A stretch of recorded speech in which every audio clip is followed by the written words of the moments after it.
Hi everybody, today I'm going to talk about sensory play. I use every part of my day, every single day in my preschool class. Sensory play is in every classroom in the preschool area, in the Head Start area. And why is it such important? It's very important. It helps develop their brains. They get to use it in sensory touches. They get to use those all five senses because you don't, if it's not just playing, you can have a food area every now and again on a lesson plan where you can teach, different tastes, different textures, like, different fruits, have that little bumpy taste. They get to smell, they get to have their fine motor skill, like Play-Doh, they get to squeeze it, fine motor skill, build with it, smell it, so that's fun.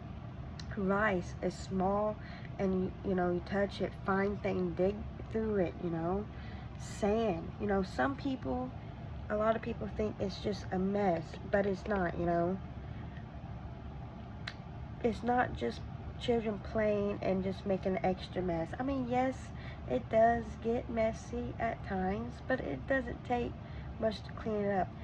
And for the fact they are having fun and they are learning at the same time with the sensory play.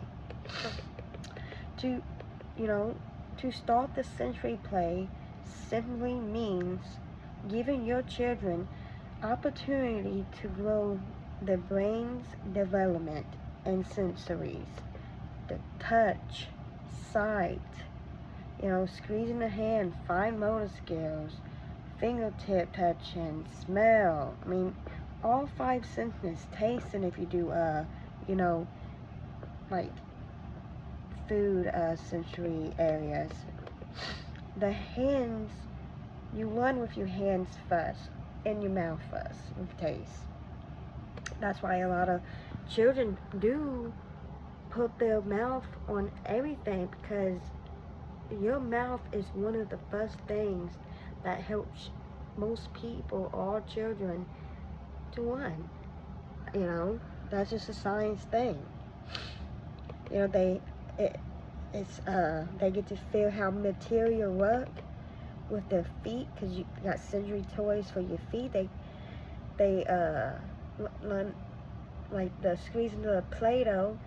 They get that one-on-one hand-on motion.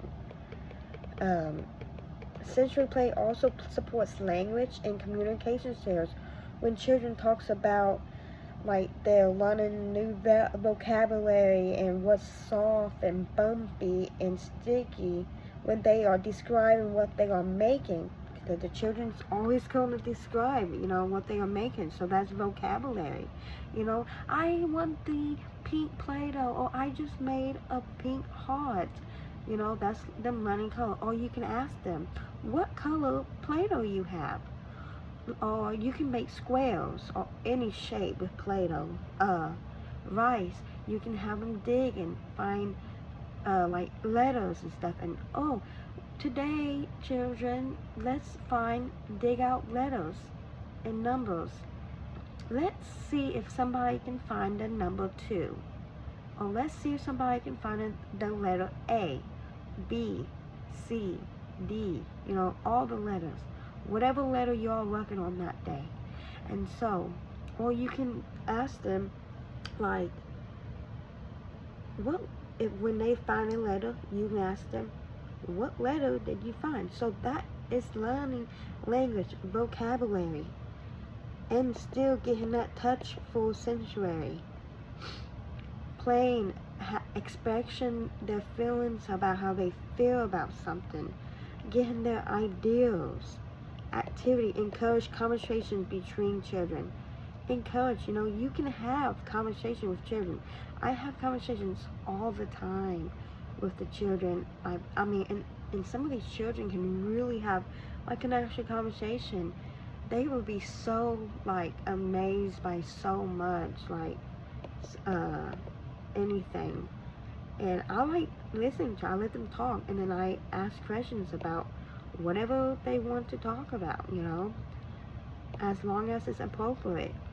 Another important benefit, problem solving and creating activities. Sensory play gives children the freedom to explain, experiment.